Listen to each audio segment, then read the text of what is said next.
Mais uma vez, boa noite a todos e todas.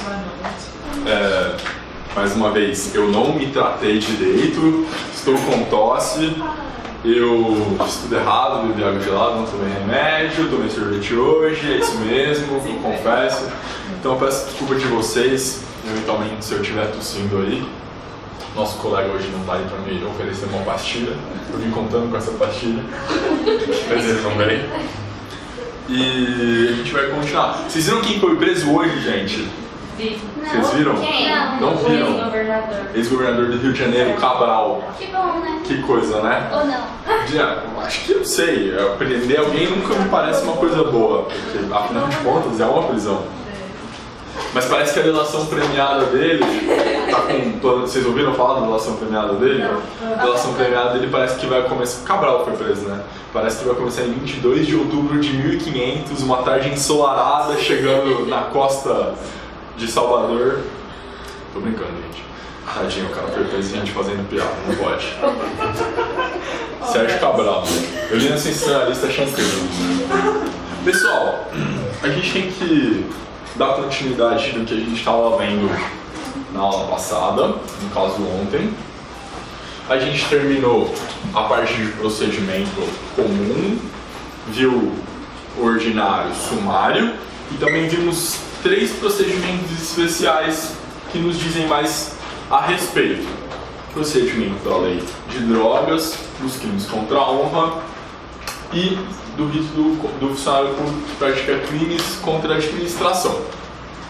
Ficou faltando dentro do rito comum o rito sumaríssimo.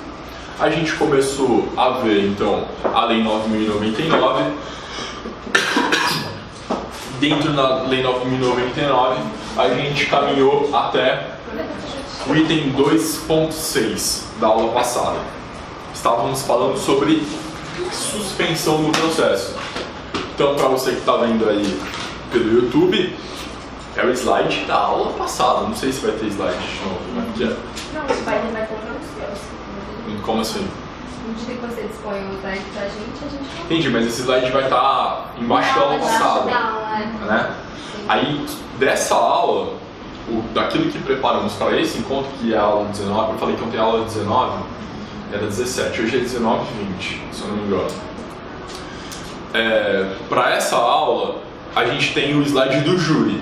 Então, se você for baixar o slide dessa aula e ver que é júri e não GCRIM, é porque está no slide da aula passada, tá bem?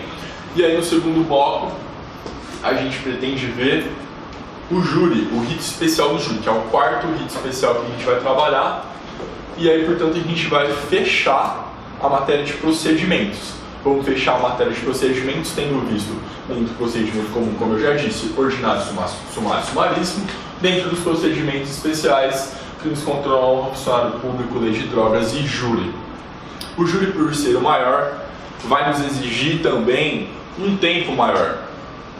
Débora, nossa querida colega especialista em júri, vai poder nos ajudar também nessa aula. Sabe tudo? tem para aprender. Vamos aprender junto então, porque é isso. E aí a gente vai começar, pelo menos hoje, o rito do júri, tá? Então, nosso plano de voo é esse aqui que está na lousa. A gente vai continuar no item 2.6, a gente vai ver as hipóteses de revogação do sursi, tá? Sursi processual, só lembrando, não é o sursi da pena. Só fazer esse esclarecimento, até um colega me fez essa pergunta hoje. Existem 2 espécies de sursi. Primeiro, o sursi da pena, que está lá previsto no artigo 77 do Código Penal. E é uma medida penalizadora que vai impedir apenas e tão somente o início da execução penal. A pessoa foi condenada em sentença penal, transitada em julgado, vai ser considerada reincidente se praticar novo fato depois daquela sentença. Mas ela não vai para o cárcere, porque ela atende aos requisitos do artigo 77 do Código Penal e, portanto, vai ter direito ao sursi da pena, tá bem? Sursi da execução. E aí, se ela cumprir os requisitos do sursi da pena lá previsto, ela vai ter a declaração de extinção da punibilidade pelo cumprimento, tá bem, na verdade. E aí a gente está falando então de sursi processual, previsto na Lei 9.099, no artigo 89 e que é uma causa de suspensão do processo. Tá bem? Vai suspender só o processo no GCRIM? Não. A Lei 9.099 nos introduziu medidas despenalizadoras e desde que atendidos os requisitos do artigo 89, poderá ser aplicado o sursi processual em qualquer rito. Se a pessoa está sendo acusada de um crime que extrapola o limite máximo do juizado especial, que é 2 anos, mas a pena mínima combinada em abstrato é de 1, ela vai ter direito ao sursi processual do artigo 89, ainda que fora do GCRIM. Tá bem? Esse esclarecimento preliminar que a gente tinha que fazer. Aí a gente vai entrar mais especificamente dentro do rito sumaríssimo.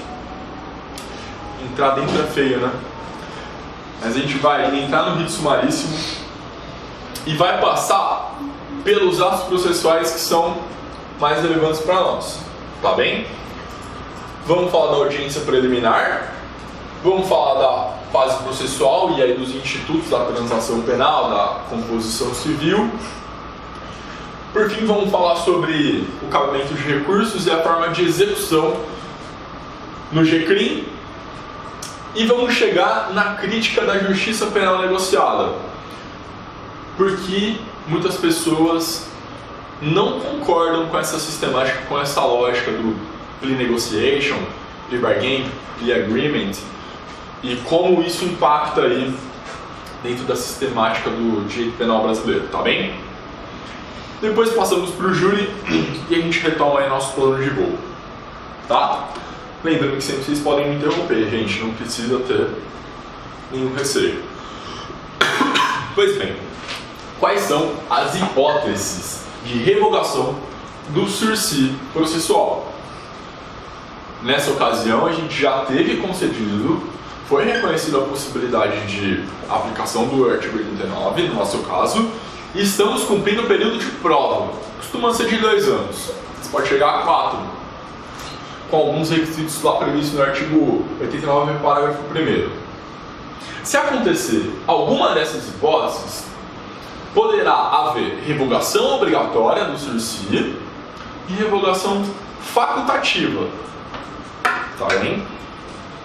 A primeira hipótese é se não houver a reparação do dano quando possível. A pessoa aceitou o sursi processual e uma das condições era reparar o dano. Ela não reparou. Vai ser uma causa de revogação obrigatória. Tá bem? A segunda causa de revogação obrigatória do sursi é quando o réu sofre novo processo durante o período de prova. E aí é que é complicado, viu, gente? Precisava de outra lousa. Imagine a seguinte situação: a pessoa está respondendo ao sursi da pena e um novo processo é instaurado contra ela. O juiz recebe uma denúncia contra essa pessoa. Tá bem? Processo significa isso, recebimento de denúncia. Não basta um inquérito que seja instaurado ou a mera comunicação da prática de um delito. Porque se a lei falou processo é um conceito técnico e jurídico. E o processo se aperfeiçoa quando há recebimento, quando há regularização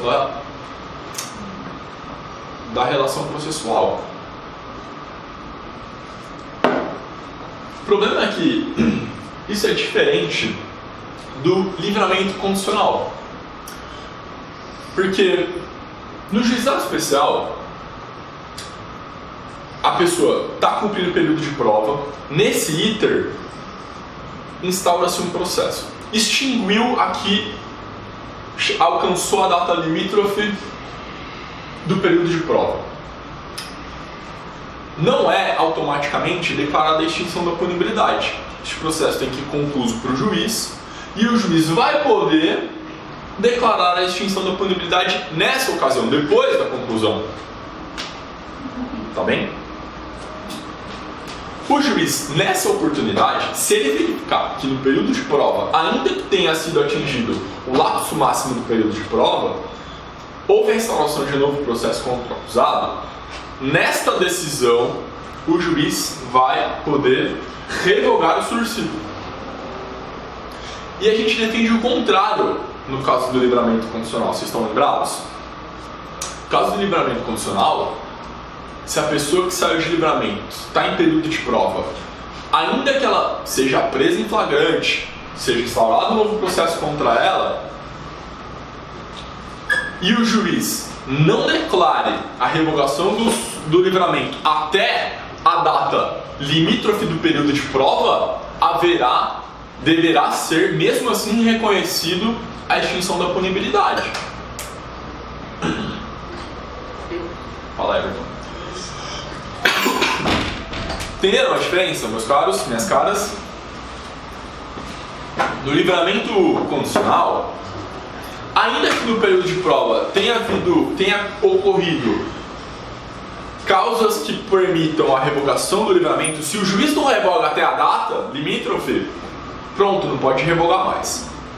Diferente do sursi processual, que se durante o período de prova aconteceu um fato de revogação, um acontecimento que permita a revogação obrigatória, por exemplo, como a instauração de um novo processo, o juiz, mesmo após ter extinguido o período de prova, atingimos a data limítrofe, foi concluído esse processo, e é claro, é evidente, demora um pouco, as coisas não são automáticas no judiciário, vocês sabem disso.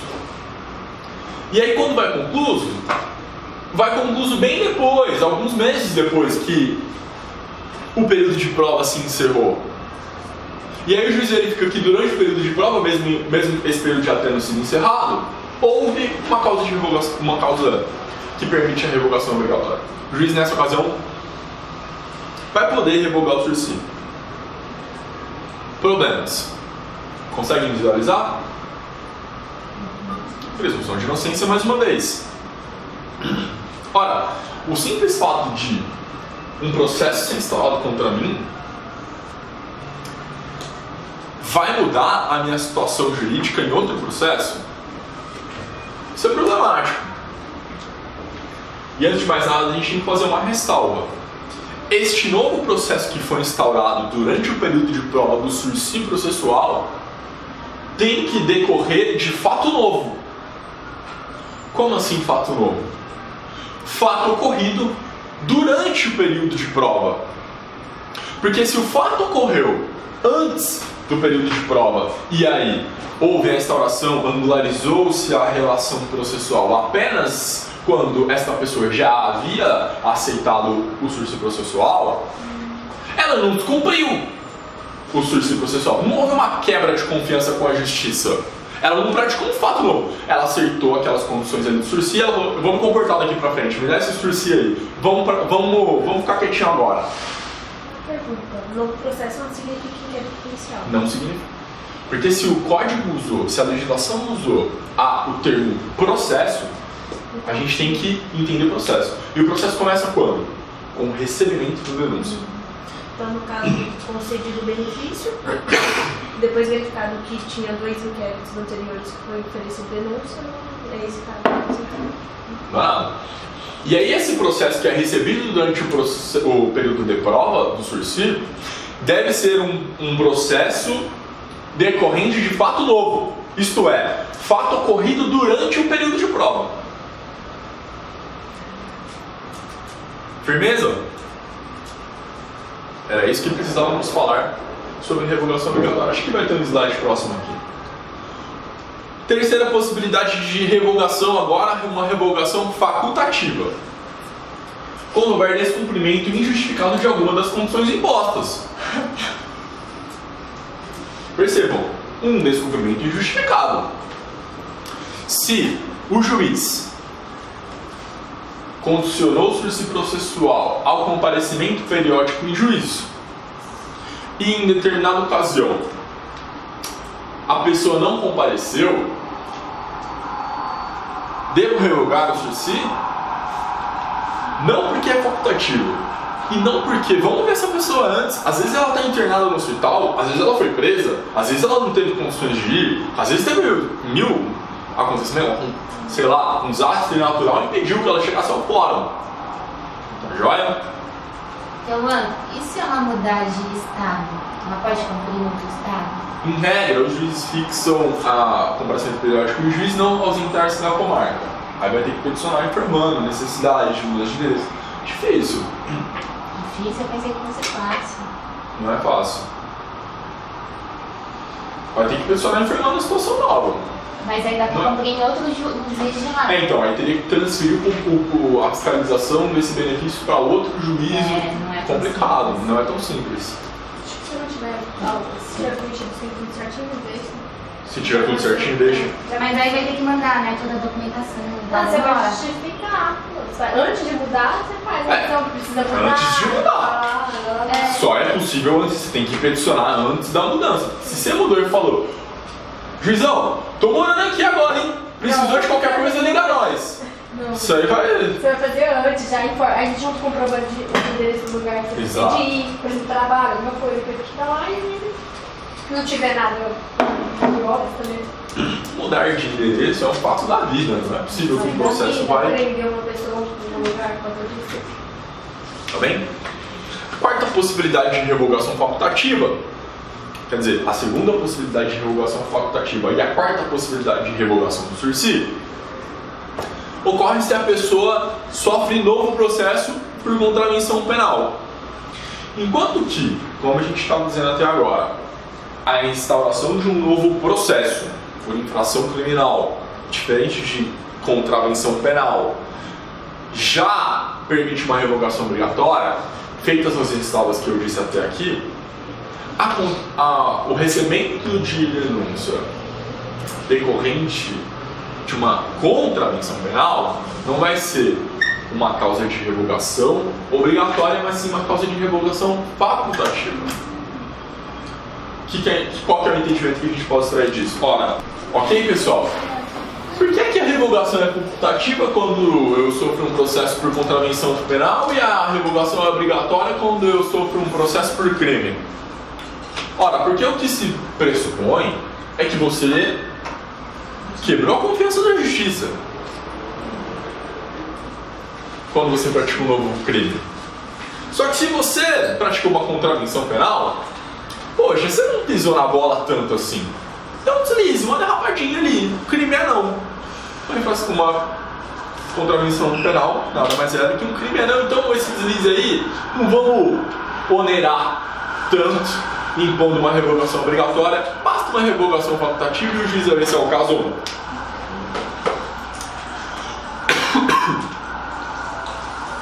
Já falei disso, cumprindo o período de prova sem revogação do sursi processual, enseja a declaração de extinção da punibilidade, que vale a uma absolvição. No entanto, se passado o período de prova e durante esse período tiver ocorrido causa de revogação, o juiz poderá sim revogar o sursi, desde que antes da decisão declaratória de extinção da punibilidade. Então, se houver a revogação do sursi processual por uma causa de revogação obrigatória que ocorreu durante o período de prova, mas que só foi reconhecida após o fim do período de prova, tá tudo bem. Porém, se declarada a extinção de punibilidade, o juiz reconheceu que durante o período de prova ou o juiz não ficou sabendo, ainda que tenha ocorrido algum novo fato criminoso durante o período de prova, mas isso não chegou aos autos, e aí o juiz vem e declara a extinção da punibilidade pelo cumprimento do sursi processual. Acabou. Ainda que tenha sido cometido um crime durante o período de prova, se o juiz do juizado não ficou sabendo e declarou a extinção da punibilidade, encerrada a questão. Entendimento veio no informativo 551 do STF. Caminhamos. Vamos falar agora sobre os recursos contra a decisão que nega, homologa ou defere o sursi processual. Primeiro problema, não há previsão de recurso. Quando não há previsão de recurso, a gente costuma usar o nosso querido amigo habeas corpus. Mas nesse caso aqui, a gente vai aplicar por analogia ao sursi da pena, aquilo que eu comecei explicando, o RESE. Recurso em sentido estrito. Tá bem? É um recurso que poderá ser manejado tanto pela defesa quanto pela acusação. Porque tanto da decisão que homologa, como da decisão que nega, poderá ser interposto o RESE, tanto pela defesa quanto pela acusação. Tranquilo, né? Caminhamos. Agora, pessoal, a gente vai ingressar propriamente no rito sumaríssimo. Retomando o que eu disse na aula de ontem, temos que ter em mente nossa linha mestra. Qual é? O rito ordinário. O rito do juizado tem bastantes peculiaridades antes, numa fase preliminar, do que necessariamente numa fase processual.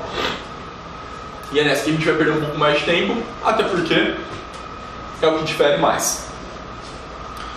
Primeira coisa que a gente tem que se lembrar: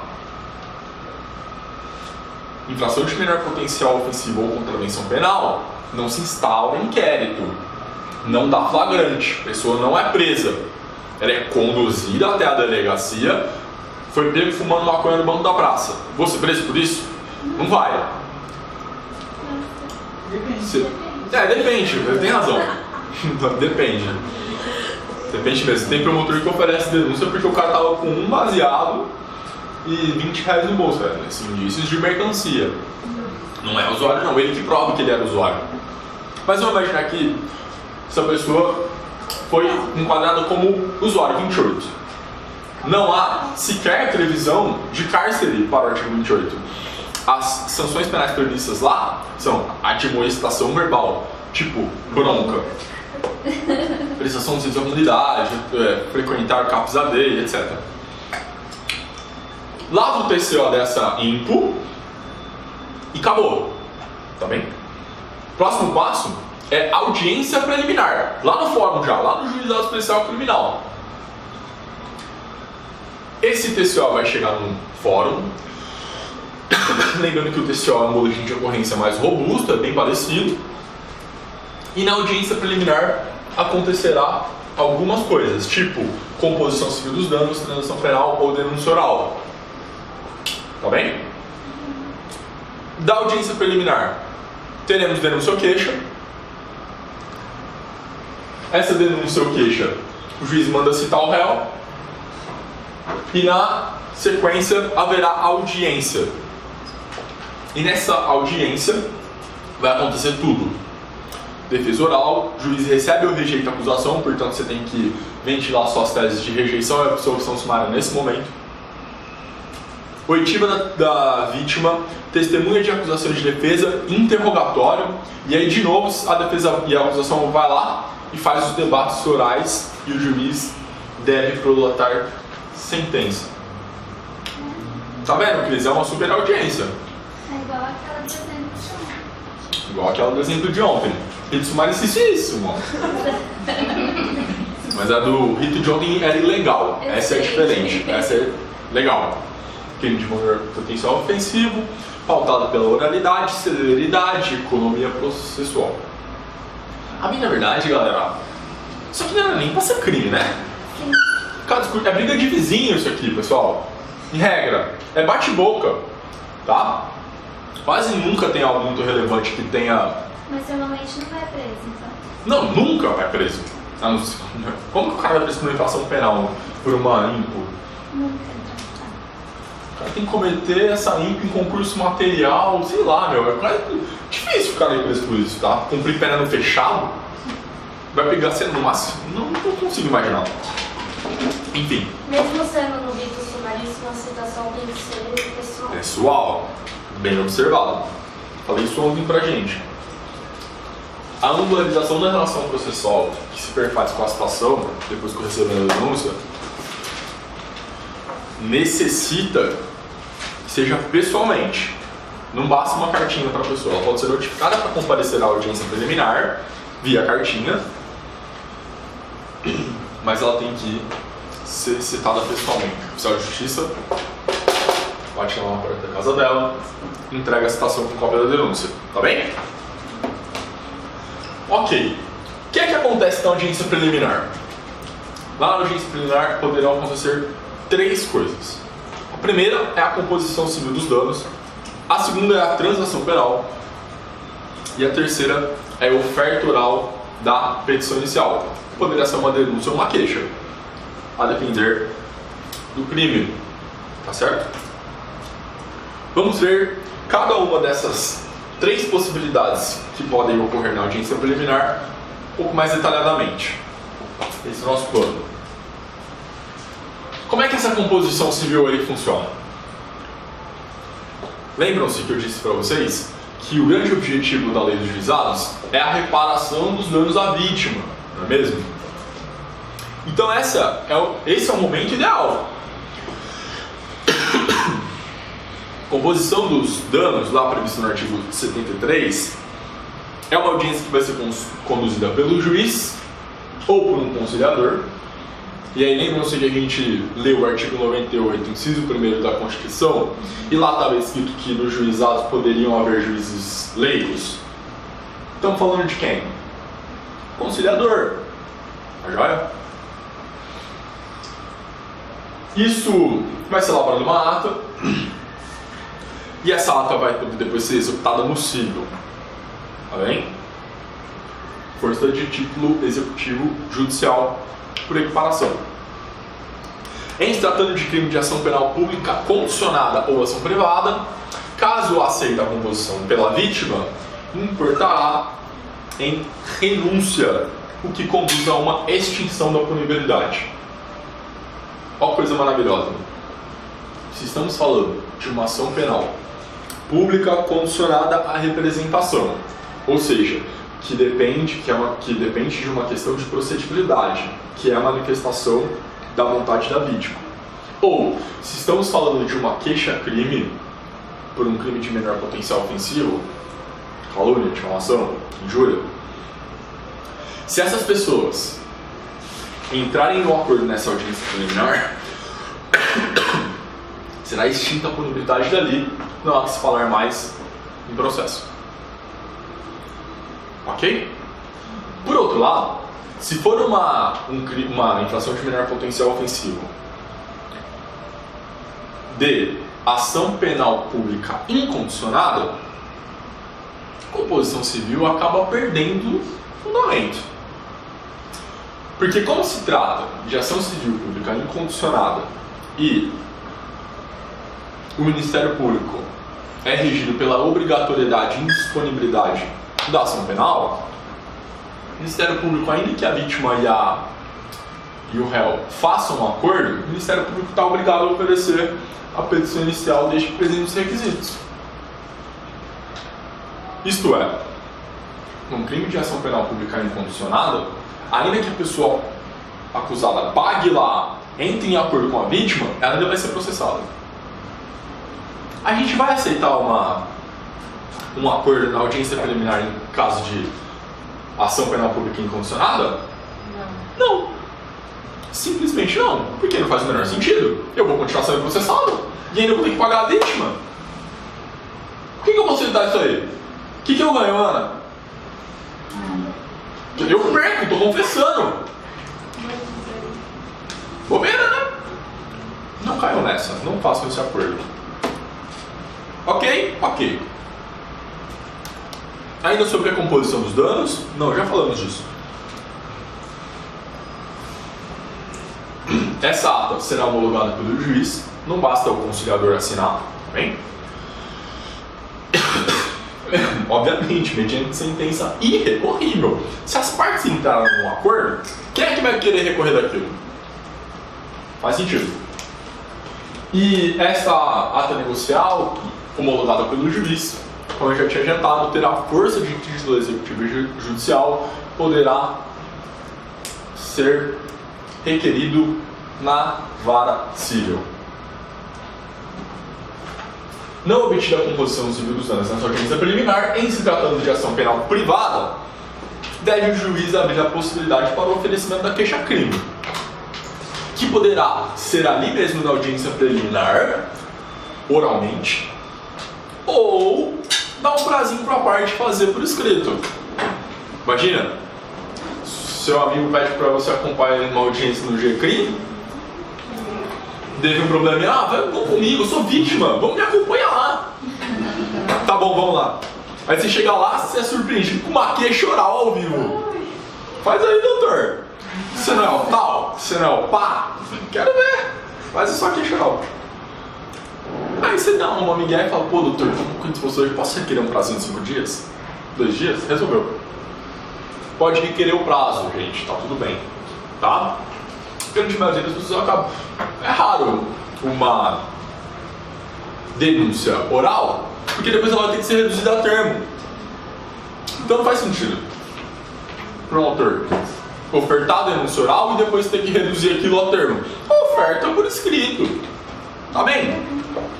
Tá tudo bem. E aí, em caso de crime de ação penal pública, antes de ofertar a denúncia, o Ministério Público vai oferecer a transação penal. Já veremos. Tá bem? No que consiste a transação penal, Ana? É mais um instituto introduzido pela Lei 9.099 com vistas à despenalização.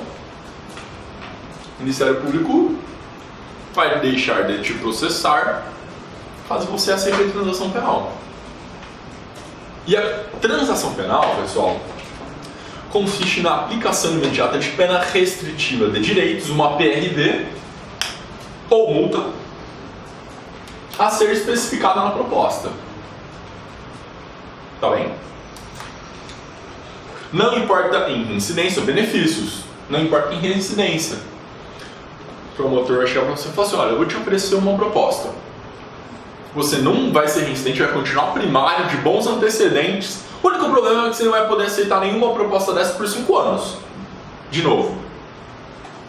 Só que você vai ter que pagar isso aqui para aquela instituição de caridade, isso aqui para a vítima e comparecimento periódico de juiz, não sei. Não entendi. Parecido. Tá? É mais um instituto de despenalização. Tá? É cabível ainda que nos crimes de ação penal privada. Havia um debate na doutrina, porque pela redação do 76, parece que não cabe. E a construção da jurisprudência da doutrina é de que cabe sim. Mais uma vez a gente tem que se recordar que os institutos despenalizadores da Lei 9.099 são direitos públicos subjetivos do réu e que, portanto, devem ser sempre oferecidos a ele. Tá joia? É um instituto que tem inspiração no plea bargaining norte-americano. E pessoal, não sei se vocês sabem, mas lá no ZEUA, a gente gosta muito de copiar, né? Os Yankees. Eles resolvem quase que todos os casos penais através do bargaining, do deal, do acordo. Tá joia? 97, eu peguei um dado de que 97% dos casos penais da justiça americana, aqui era nos casos penais federais, 97% terminou em acordo. E nos casos estaduais, 94% acabaram em plea bargain, com o acusado se declarando culpado em troca de uma punição menor. Por que a maioria das pessoas, quer dizer, quase todas, prefere se declarar culpada do que ir a um processo? Sabe por quê? Porque você vai perder este processo. A chance de você conseguir uma vitória num júri, e a maioria das condutas lá, das coisas lá, são submetidas a júri, é muito baixa. Então as pessoas preferem aceitar o acordo do Ministério Público do que arriscar uma absolvição ou uma pena muito maior. Vamos pegar essa pena aqui de 5 aninhos do que uma perpétua. Vamos pegar essa pena aqui de 10 aninhos do que uma cadeira elétrica. Em crise. Me diz você. No comentário 13ª emenda? Isso, tem um menino que fala sobre isso, que ele preferiu não confessar porque ele era realmente inocente, ao invés de fazer um acordo. E ele foi absolvido? Não lembro. Depois Ele foi foi. absolvido. Bem depois foi. Ele É isso que eu ia falar. O quê? Ele já confirmou. Ele se suicidou antes de ser absolvido? Ele Não, sofreu 2 Depois ele anos, foi né, no absolvido e se suicidou. Porque foi horrível, né? Ah, claro. Ele era adolescente quando ele foi preso. Eles meio que E ele torturavam. dizia que eles meio que forçavam você a aceitar um acordo, né? Mas é isso. As pessoas... No fundo do Ministério Público, aqui ó, o título da matéria do New York Times é o bazar do acordo, da justiça negociada. Vira uma feira. E a lógica do negociador é uma lógica perversa. Você tá me entendendo? Não é uma lógica que quer garantir direitos fundamentais da pessoa acusada. Isso é um problema muito grave, viu, gente? A gente vai chegar aqui nas críticas à justiça penal negociada. Tanto que esse menino se suicidou. Tanto que esse menino se suicidou. Então, foi no júri que você falou que não tem muito acordo, né? Não, mas aí é outro departamento. Mas tem muito acordo no júri para fazer tese comum, tá? E isso não tem problema, muito problema, porque o Ministério Público está fazendo acordo com a defesa, e não com o réu quase. Os acordos do júri aqui no Brasil são bem diferentes. São muito mais honestos. Estou me lembrando aqui de um caso que teve acordo. 2 colegas meus, advogados, um beijo pra eles, Ayrton Jacó e Marcelo Feller, não sei se vocês conhecem, estavam fazendo um júri lá na Barra Funda. Inclusive o Feller está fazendo um júri hoje em Osasco, depois eu quero saber o que aconteceu. E um júri pelo INDDD, não sei se vocês conhecem também, tem um convênio com a Defensoria Pública para defender pessoas que não têm condições de contratar um advogado e que a Defensoria também não consegue atuar. E nesse júri lá na Barra Funda, era um caso de violência contra a mulher, o cara tinha tentado tacar fogo nela, não me recordo exatamente, e eles chegaram a um acordo de devolver o chevette para a esposa, pagar os alimentos e a esposa não queria que o cara fosse preso. Era uma tentativa de homicídio. Chegaram pro Promó, tentaram um acordo. A juíza doutora Lisa, uma excelente juíza, admirável, ela da Barra Funda, você conhece, tá? Doutora Lisa, homologou o acordo, que depois poderia, acho que foi, não sei se houve descumprimento, não tenho notícia, ser executado no cível. Mas esse acordo assim é exceção da exceção, é um caso surreal, porque não há previsão alguma disso acontecer juridicamente no Código de Processo. Só que o promotor e a defesa concordaram e a juíza homologou, quem é que vai recorrer? Vai resolver a lide. O conflito está resolvido. A mulher não queria que o ex-marido dela fosse preso. Porque se ele fosse preso, quem é que ia pagar a pensão? Ia matar ela. Você entendeu? Colocou o cara em liberdade, regime aberto, não me lembro qual foi o tamanho da pena.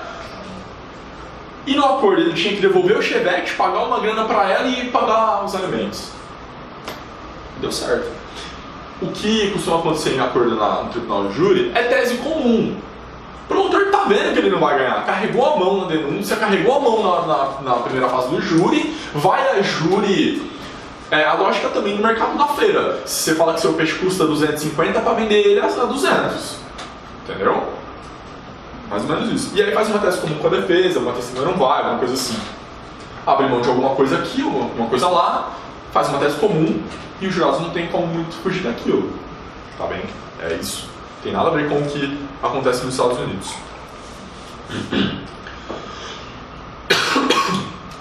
Pessoal, a natureza jurídica de direito subjetivo tem que sempre ser oferecido. Contra a decisão de homologação da transação penal, caberá apelação.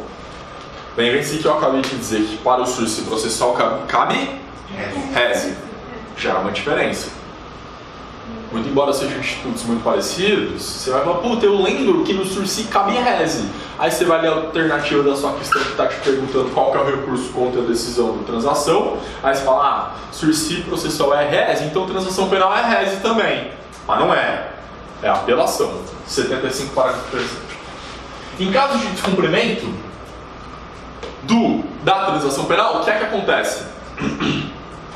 Se houver descumprimento da transação penal, o Ministério Público vai poder retomar a marcha processual oferecendo a denúncia.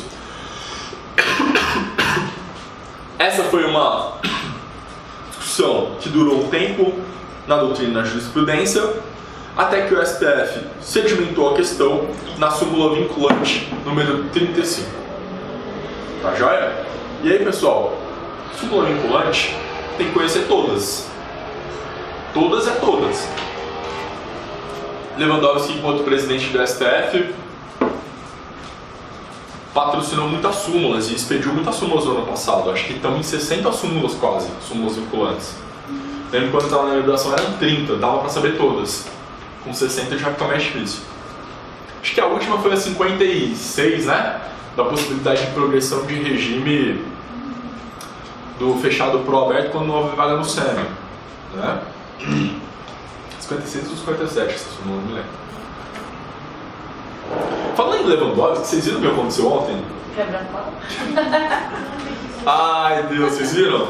Gilmar Mendes e Henrique Ricardo Lewandowski bateram boca no STF. Uma pena. Que baixaria. Foi tenso. É triste saber essas coisas, né, cara? Talvez esse seja um problema. Não sei se vocês sabem, mas nos Estados Unidos, a Suprema Corte se reúne fechada. E de lá sai um acórdão da decisão da Suprema Corte. Aqui no Brasil não. Cada ministro dá um voto público, treta, barraco, e aí depois você vai ter que ler o acordo, você não entende por que aquela posição venceu ou não aquela. Porque cada um dos votos entende uma coisa. E às vezes, votos divergentes se embasam na mesma teoria para chegar em conclusões antagônicas. É um problema da Suprema Corte brasileira, mas é assim que está construído o modelo. Nos Estados Unidos não existe isso, mas eu tenho certeza que eles também quebram o pau. Mas aqui a gente só não fica sabendo. Tá bem? Oferecida a transação penal e não aceita ou não cabível, o órgão acusador ou o querelante vai oferecer a petição inicial oral. Tá bem? Já falei que pode reduzir a termo ou oferecer por escrito num prazinho. E dessa audiência preliminar, se a audiência tem oferecimento oral da acusação, o pessoal já sai dali citado para a audiência de instrução e julgamento. Saiu dali citado. Tá bem? O promotor ofereceu a denúncia na sua frente, assinou a ata todo mundo, já sai com a ata designada da próxima audiência. Show de bolas? E já leva uma cópia da petição inicial para casa. E aí, se a pessoa foi citada, o que acontece? Começa o processo. Tá bem?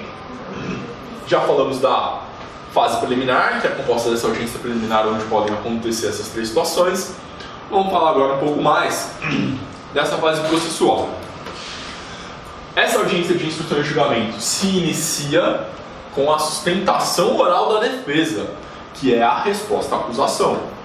No rito comum ordinário, seria a nossa petição do 396. A gente vai articular teses de absolvição sumária ou de rejeição de denúncia. Tá bem? Objetivando a rejeição da peça, em regra. Mas também a absolvição sumária. Se não houver o mínimo lastro probatório, não há sequer firmes como delito ou indício de autoria, não há indício de autoria nem prova de materialidade, tem que ser rejeitada essa acusação. E aí, pessoal, uma crítica que o Ministério Público acaba recebendo é que quando não há esses elementos, ele oferece a transação.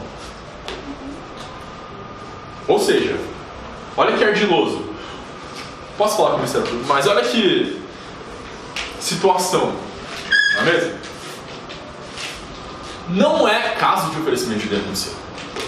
Mas o MP oferece transação. Se o cara abraçar, abraçou. E aí, quando é caso de oferecimento de denúncia, ele não oferece a transação, porque há uma margem de discricionariedade para o oferecimento da transação que leva em consideração. Acho que eu não coloquei aqui. que leva em consideração situações objetivas, tá joia? Subjetivas. E aí, acaba que a transação penal é aplicada naqueles casos que sequer poderia haver processo. Não é que ela foi uma medida despenalizadora, ela ampliou o controle penal, ela aumentou o espectro do direito penal, porque nesse caso sequer poderíamos falar em denúncia, não há na circunstância ali presente qualquer indício de justa causa, das condições da ação, fomos comis delicto, indício de autoria provável de matéria, nada. Mas vamos oferecer a transação. Se o cara abraçar, aí ele tem que oferecer denúncia. Mas mesmo no caso, se não cabe. Aí ele arquiva. Aí o advogado fala pra ele, não. Não, o que acontece? Ele oferece a proposta de transação penal na audiência preliminar. O cara não topa. Não, doutor, eu sou inocente, não tem nada disso aí, eu vou pra cima. Aí ele diz, então tá bom, eu quero prazo pra manifestar. Vai concluso, requer arquivamento. Entendeu? Já vi isso acontecer. Tá bem? E aí, você tem que ter o jogo de cintura de falar pro seu cliente, não aceita que não vai ter denúncia. Entendeu? Em seguida é feito um juízo de admissibilidade da acusação. Só agora a gente vai saber se aquele caso é minimamente viável. É só nesse momento é que o juiz vai fazer a primeira análise de tudo. E já houve proposta de transação, já houve composição civil dos danos, entendeu? Pode ser que não havia nenhum mínimo lastro. Tá joia? E aí, se for recebida a petição inicial, está preclusa a discussão sobre transação e composição. Recebeu a petição inicial, foi dada a largada ao processo, não há mais que se falar em transação ou composição. Isso ficou numa fase preliminar. Na fase processual não cabe. O que cabe na fase processual é o sursi processual. Contra a decisão que rejeita, caberá apelação em 10 dias. E aí uma observação importante, viu, Ana? Porque no GCRIM é apelação, mas no JEC, no Juizado Especial Cível, é recurso inominado. Não há previsão de nada. Recurso inominado. Mas no penal tem previsão de recurso de apelação. Então nossa petição vai se chamar recurso de apelação. Você vai não tem interposição. Essa é a diferença. Tá bem? Contra a decisão que recebe, não tem previsão de rese. Quando não tem previsão, o que a gente usa? O remédio heróico, o habeas corpus. Nessa audiência haverá oitiva da vítima, não sei que palavra foi essa que eu escrevi, vítima, das testemunhas de acusação e de defesa, nessa ordem, sempre lembrando que a defesa fala por último, e por fim o interrogatório do réu. Percebam que em 95 o GCRIM já previa como último ato da instrução o interrogatório do réu. E nessa oportunidade ainda em 95, o rito ordinário previa o interrogatório como primeiro ato da instrução. Tá bem? Cada parte poderá arrogar até 3 testemunhas. Então como é que ficou a nossa tabelinha de testemunhas? Rito sumaríssimo 3, rito sumário 5, rito ordinário 8. Já vou antecipar aqui para vocês no júri. Primeira fase do júri 8, plenário 5. Matou a tabelinha de testemunhas por rito. Ao final haverá debates orais, pelo tempo que o juiz determinar. Costuma ser 10 minutos. Mas, gente, se você for mais que 10 minutos, por conta de uma entrada de menor potencial ofensivo, tá perdendo tempo. Tá bem? Prolação oral de sentença na sequência. Eu vejo pouca prolação oral de sentença. O juiz já está fazendo ali a dele. Ele vai imprimir e juntar. Só isso. Tá? Quais são os recursos e como é que a gente executa as sanções penais do GCRIM? Então a gente já viu aqui, pessoal, como é que se dá a fase processual. A gente entendeu que o rito sumaríssimo é bastante diferente do rito ordinário. bem mais enxuto, uma audiência onde vai acontecer quase tudo. Na verdade, tudo. Recurso cabível vai ser a apelação se a decisão for a que homologa a transação penal. E também será da decisão que nega o sursi processual e a transação. Caberá apelação contra a decisão que rejeitar a denúncia ou a queixa. Rejeição liminar. Tá bem? E também caberá apelação contra a sentença que condenar ou absolver. Insisto, no JEC, Juizado Especial Cível, é recurso nominado. No penal, apelação. O prazo é de 10 dias com interposição e razões. Procedimento sumário ordinário, prazo para interposição e prazo para as razões. Tá bem? A apelação será julgada pelo colégio recursal. Não vai para o TJSP, não vai para o Tribunal do TRF. É para o colégio recursal, que é aquele órgão colegiado composto por juízes de primeiro grau. Tá bem? Muito embora seja na mesma instância, é um órgão colegiado. E a gente já debateu esse tema sobre o duplo grau. Então, o primeiro caso, que é da decisão que homologa a transação, se é um acordo, quem vai recorrer dessa decisão? Tipo, um exemplo. É difícil saber. É difícil saber. Deixa eu pensar uma hipótese. Porque pode acontecer, por exemplo, o Ministério Público não oferecer. E a gente lembra que a gente falou que é um direito público subjetivo do réu. Nessa circunstância, o juiz tem que dar. O juiz tem que dar. O juiz deu. Ah, o promotor você não vai oferecer? Oferece aí, cara. Não para de ser chato, oferece. Não vou oferecer. Não ofereceu. E aí o juiz oferece, o promotor vai poder apelar. Tá, já mais pertinente. Tinha pensado nisso. Contra o acordo do colégio recursal. E aí, isso daí também foi uma polêmica. Porque se você ler na Constituição a competência para recebimento de recursos especiais extraordinários, não tem decisão de colégio recursal. Tem decisão de tribunal. Não é mesmo? E aí, foi uma construção jurisprudencial que admite o recurso extraordinário contra o acordo do colégio recursal. Só vai caber o REX, não vai caber RESP. Não cabe recurso especial contra a decisão do colégio recursal, cabe apenas recurso extraordinário. Súmula 203 e 640. Obviamente também cabe embargo de declaração. E aqui, uma diferença. Por que a gente está falando do embargo de declaração? Porque em regra, no processo penal, os embargos de declaração são oponíveis em 48 horas. Piscou, deitou, passou o prazo. No GCRIM, é 5 dias. E aí, parece uma contradição, não é mesmo? Poxa vida, o rito da celeridade, o rito da economia processual pode opor embargos em 5 dias, mas no rito ordinário é em 48 horas. Um contrassenso, mas aí eu acho que o contrassenso é do rito ordinário. Tá bem?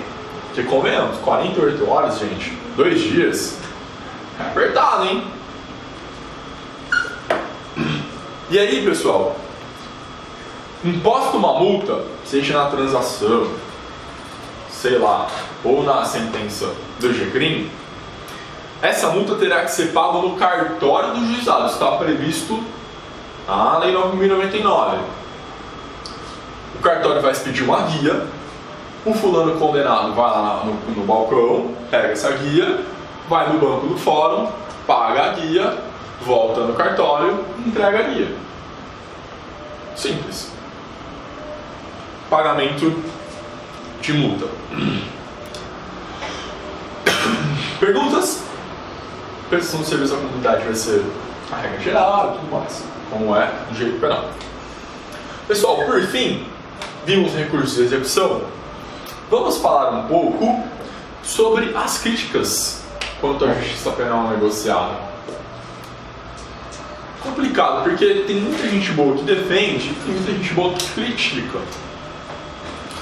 Eu, sinceramente, tenho dúvidas a respeito. No caso do GCRIM, eu sou contra. Eu sou contra.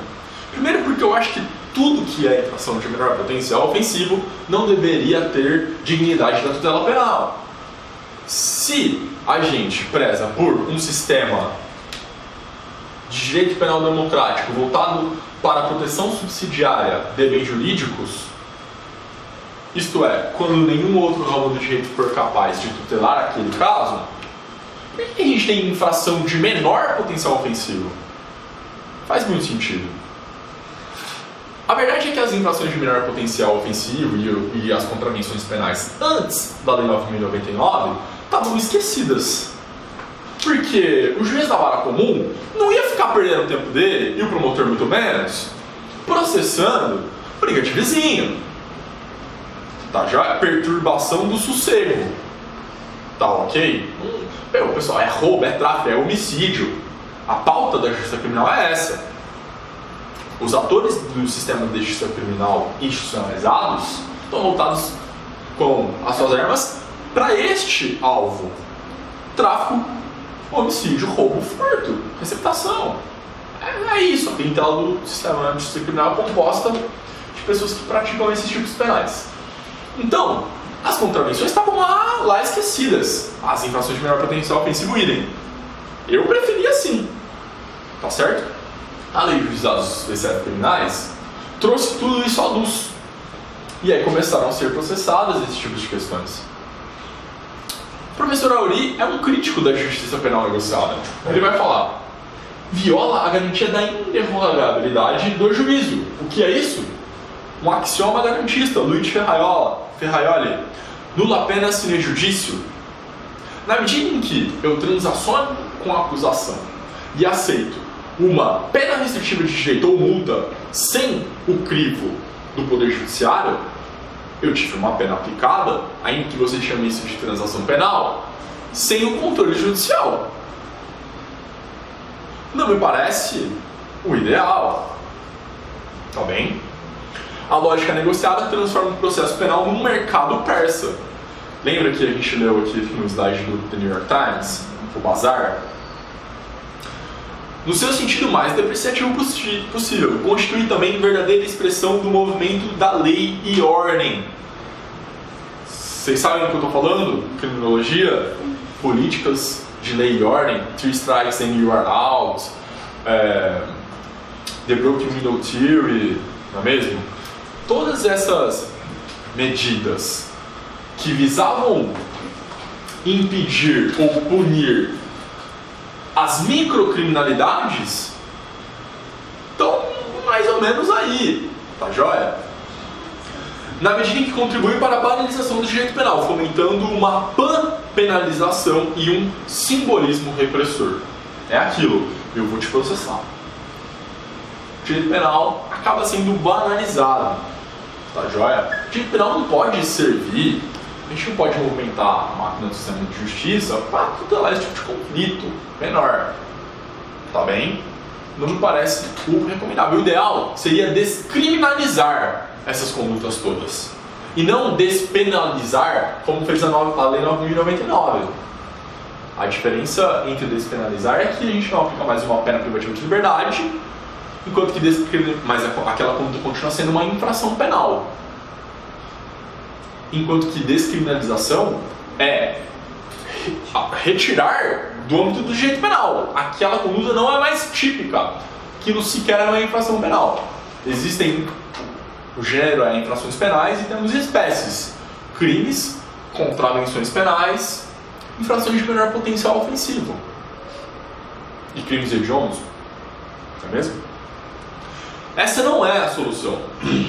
Eu trouxe aqui um dado, uma pesquisa do professor Rodrigo Gueringueli Azevedo, de 2000, hein? Fazia 5 anos que a gente tinha justiça especial naquela época. E olha só o que ele concluiu naquela época. Foi a dissertação de mestrado dele. Ele é lá do Rio Grande do Sul também. Os processualistas e os penalistas do Sul costumam ser bastante críticos do sistema de justiça criminal. Recomendo, se puder conhecer o máximo de autores daquela região.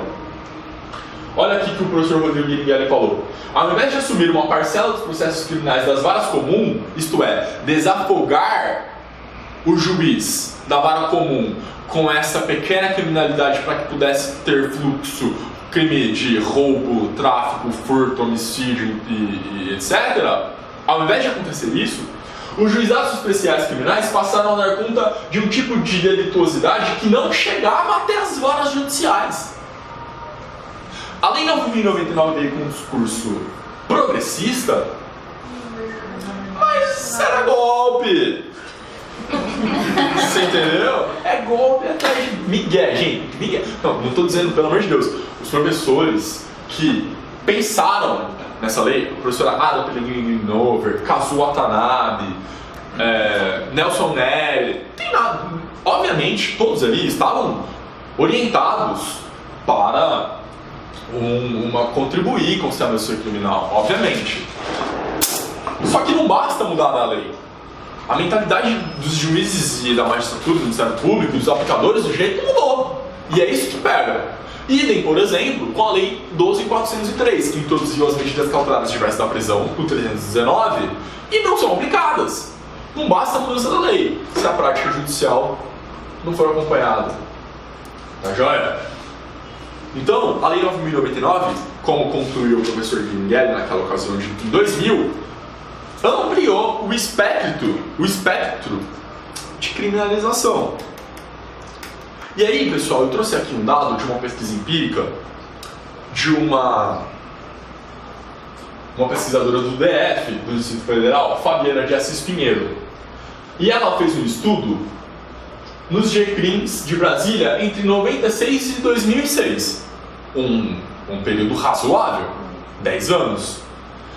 E ela percebeu que houve um aumento de 436,7% de termos circunstanciados, enquanto que a população DF, nesse mesmo período, cresceu 30%.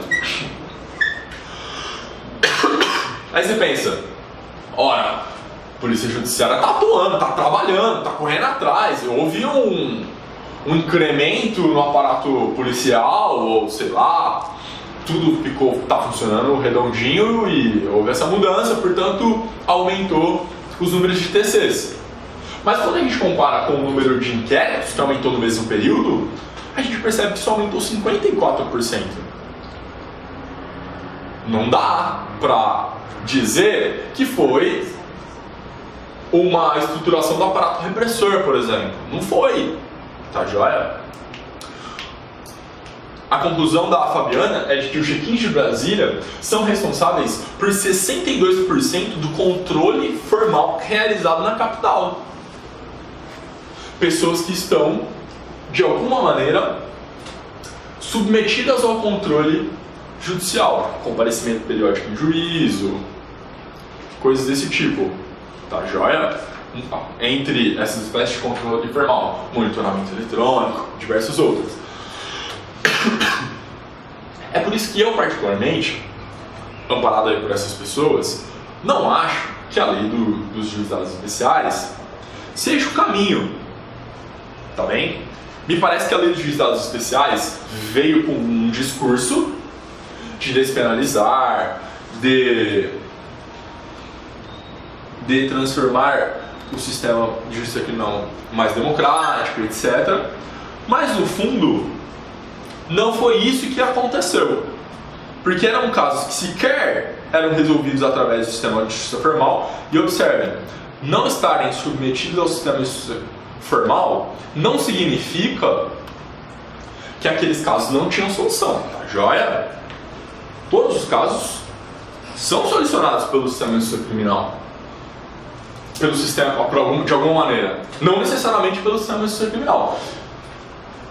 Esses delitos de menor potencial ofensivo terem ingressado no âmbito do GCRIM significa apenas isso. Aumentamos o controle formal. Esses conflitos eram resolvidos de outras maneiras antes do GCRIM. Tá joia? É o que a gente vai chamar de, sei lá, pluralismo jurídico, outras formas de resolução de conflito e tudo mais. Não era necessariamente pela via formal. Perguntas sobre GCRIM? Dúvidas, debates, questionamentos, provocações. Engraçado quando você vai em uma palestra, ninguém faz pergunta. Qual a solução, então? Qual a solução?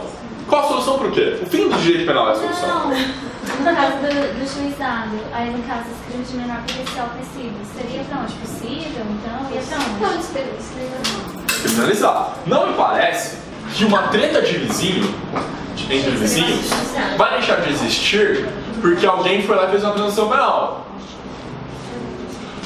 O grande problema do direito penal é que ele não ataca as causas. O direito penal ataca os efeitos. O direito penal sempre chega depois que o corpo já está frio. O bem jurídico já não está mais ali. Já houve o crime, já houve a violação. Então deveria ter o pré, então, no caso. Sempre. O direito penal, vocês vão ver, o Thiago já falou das teorias preventivas da pena. Não tem teoria. Não há, o direito penal não é capaz de promover prevenção de crimes. As finalidades preventivas do direito penal são absolutamente questionáveis. Ainda que muitos não a defendam. Tá bem? Eu, por exemplo, não consigo ver nada que o direito penal é capaz de prevenir. O direito crime idem. Você me perguntou uma solução? Não sei. Eu sei que o direito penal não é a solução. Ah, então você não tem solução, então você fica quietinho aí. Vamos com essa aqui mesmo. Sempre essa que eu uso. Ah, abolicionista, não sei o que, não tem solução e quer ficar criticando a nossa. Olha, é que essa tá errada, essa só não funciona. O que está provado, o que eu tenho certeza é que essa não funciona. Tá Mas, bem? Tem uma teoria que fala que o direito penal ele chega quando todos os outros direitos falharam. É mais ou menos isso. É mais ou menos isso. Tipo, uma injúria. O que é preferível? A pessoa, pelo menos eu, pensando, eu fui injuriada. Eu prefiro receber uma indenização possível do que ver a pessoa pagando cesta básica. Pois é. Tá, é uma boa ação. Mas as pessoas vão te processar por injúria para conseguir um título executivo judicial mais rapidamente e te executar depois. A real é essa. Elas não querem que você vá presa. Ninguém quer. Cara, é difícil mesmo. Tirando essas pessoas malucas que tá tendo por aí agora, você chega pra vítima e pergunta, você quer mesmo que a pessoa vá presa? É uma pesquisa interessante a ser feita. Não sei qual seria o resultado. Mas eu acho que a gente vai se surpreender. Tá, joia? Depende muito do crime. Eu falo Depende muito do crime. E depende muito do quanto a gente pergunta. Que a pena ela poderia sim ter um efeito na sociedade. Eu acho que depende do momento que você pergunta pra pessoa. Se ela tá ali, não tá. É normal ela querer que a pessoa morra. Tá joia? Tá tudo bem. Ela é um ser humano, tem sentimentos. Não tem como. Mas No assim, começo você né? brincou daquela pessoa que foi presa? Eu Nossa, entendi. que bom. Tem pessoas que comemoram as pessoas. A gente até faz piada com alguém que quando vai preso. Não é legal, mas a gente é ser humano, a gente tem sentimentos e é natural que a vítima queira algumas coisas nesse sentido. Mas isso passa, viu, Cris? Eu acho que isso passa. Aí eu, enquanto advogado, oriento, dependendo do crime. Você quer o quê? Prisão? Não tem. Eu acho que é complicado. Mas eu acho que a solução seria outros caminhos, principalmente para infrações de menor potencial ofensivo. Tá bem? Pode ser o caso de pagar a reparação civil e também fazer transação, é um ou outro, né? No caso de ação penal pública incondicionada, Não vai Ainda dar que certo. tiver a composição, vai ter ação penal. E aí o Ministério Público vai poder oferecer a transação com o oferecimento da denúncia. Caraca, não aceite essa composição. Qual tipo Mas- de crime seria a ação para ter a transação penal? Só. Crime de menor potencial ofensivo. Acabou, Eu né? peguei um caso quando eu era estagiária, que era furto. O Privilegiado. O MP ofereceu a transação e ele não aceitou. Porque eu acho que ele ia tentar, o advogado ia tentar o princípio da insignificância. É bem melhor. Eu acredito. Uma absorção por Porque tipicidade. ele não quis. Que foi aquilo que falou, às vezes a Bento também nem ofereceu depois. Na Nesse caso, ela ofereceu que ela ficou muito brava. Só um minutinho que eu pensei. No caso da transação, no crime, por exemplo, uma ação de condicionada à representação, se as partes fizerem, por exemplo, um acordo extrajudicial ou, por exemplo, Isso. prévio à Audiência preliminar. audiência, ou, por exemplo, até mesmo arbitral. Sim, tá. Ele pode ser homologado? Pode ser homologado. Aí basta levar na audiência preliminar, peticionar juntando e ali vai extinguir a punibilidade dali pra frente. É uma boa pergunta. Tá? Tem previsão disso. Se a composição civil for feita extrajudicialmente, não no GCRIM, tá valendo, pode homologar. Beleza? Mas Mas assim, não, não aconteceria essa- procede. Não consegue extinguir a oponibilidade na composição. Beleza? Gente, vamos começar brevemente o júri. A gente tem poucos minutos, né? Quanto tempo a gente tem, Francisca? 5 minutos. Vou falar aqui o básico do básico, a gente vai fazer só uma introdução e a gente volta no intervalo. Gente, a primeira coisa que a gente precisa saber é que o júri é um rito bifásico, tá? Nosso plano de voo para o júri na aula de hoje vai até o começo da segunda fase. Se o júri é um rito bifásico, teremos 2 fases para estudar. Tentaremos vencer a primeira fase e iniciar a segunda fase hoje. E aí a gente vai precisar de mais algumas aulas para depois concluir o conteúdo. Rito bifásico. Depois a gente vai passar por alguns princípios constitucionais do júri que são muito importantes para todo o procedimento, tá bem? Falaremos das características do rito do tribunal do júri, que é bastante diferente. Falaremos da organização do tribunal do júri, quem é que pode ser jurado, quem é que não pode ser jurado, como é que faz aquela lista, se eu quero ser jurado, onde é que eu tenho que ir, sabe? Alguém já te perguntou isso? Eu nunca falo.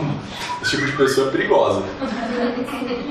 Obrigatoriedade da função do jurado. O jurado é obrigado a prestar esse serviço? Ele tem alguma possibilidade de se excluir, de sair fora dessa? Tá bem? Quando, como e por que a pessoa pode se recusar a servir no júri? Tá bem? Depois a gente vai passar para a primeira fase do procedimento bifásico. Falaremos dos principais atos que podem acontecer na fase preliminar. A gente vai chamar isso de instrução preliminar, atos de instrução preliminar, tá bem?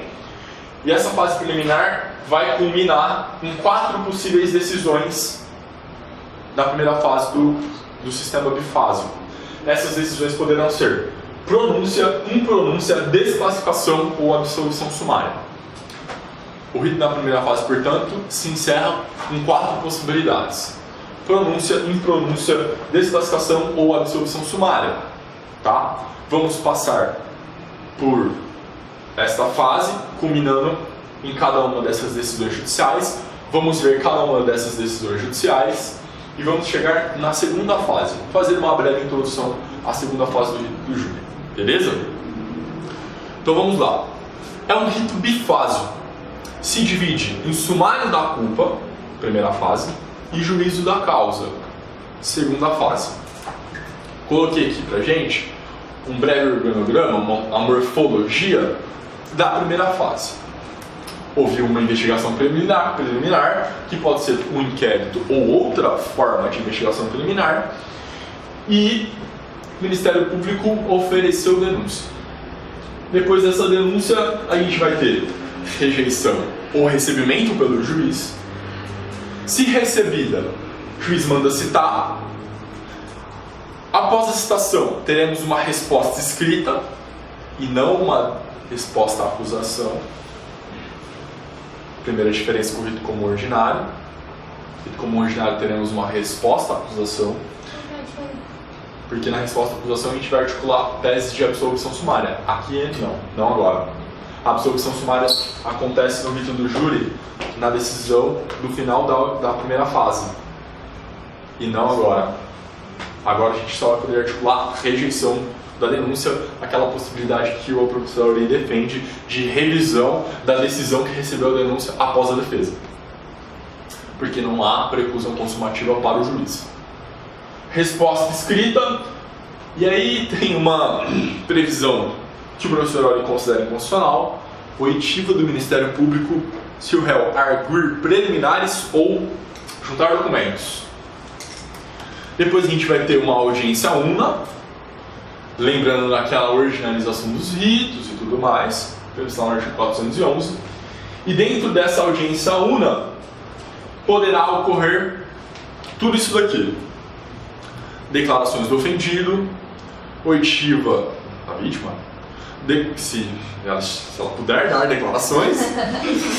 No caso, não queremos psicografia, sabe? Videoconferência do além, não precisa. Se for consumado, não carece das declarações do ofendido. Eu já vi, né? Há um caso no direito brasileiro de uma psicografia da vítima que foi juntada no caso de Goiás, eu não lembro o nome, eu vou pesquisar no intervalo e vou contar pra vocês. E, pasmem, se eu não me engano, essa psicografia que foi feita pelo médium Chico Xavier foi submetida à grafotecnia e deu que era da vítima. E como se não bastasse, o acusado foi absolvido, principalmente com base na juntada desse documento que foi submetido ao grafotécnico e que dizia que de fato foi um acidente, um disparo entre dois amigos, adolescentes. Ah, mas isso é bacana. Isso é bacana? Eu não sei. Não, eu acho muito interessante, mas. Até o exame. Tenho medo, sabe, Cris? Não sei muito bem. Ele interveio pra Outra via. A vítima morta, psicografou uma carta através do médium, essa carta foi submetida ao grafotécnico, deu o que era da vítima e lá dizia que foi um acidente. Gente, mas é Dois amigos no interior de Goiás. Vou pesquisar no intervalo, eu podia ter pesquisado isso. Enfim. É isso aí mesmo, né? parece mentira. Ok, declarações do ofendido vivo, tentativa de homicídio. Aí teremos oitivas testemunhas de acusação, aquela regra de sempre, primeiro acusação e depois defesa, máximo até 8 no rito do júri. Depois teremos a oitiva das testemunhas de defesa, mais uma vez até o número de 8. Poderá haver ato contínuo, esclarecimento dos peritos, acareações, ver se as pessoas não estão mentindo, e reconhecimentos de pessoas e objetos. Por fim, o último ato de toda instrução, após a originalização dos ritos, a reforma de 2008, interrogatório. Alegações finais orais, tem um problema, a gente vai passar por isso. Poxa, rito do júri, casos de júri é sempre um caso mais delicado, não é um caso simples você fazer uma alegação oral, final oral. Em regra, é memoriais por escrito, tá bem? E aí haverá uma decisão que encerra a primeira fase do júri. Poderá ser pronúncia, impronúncia, absolvição sumária ou desclassificação. A gente vai abordar isso tudo no segundo bloco, tá bem? E voltamos para fazer uma breve morfologia da segunda fase do júri.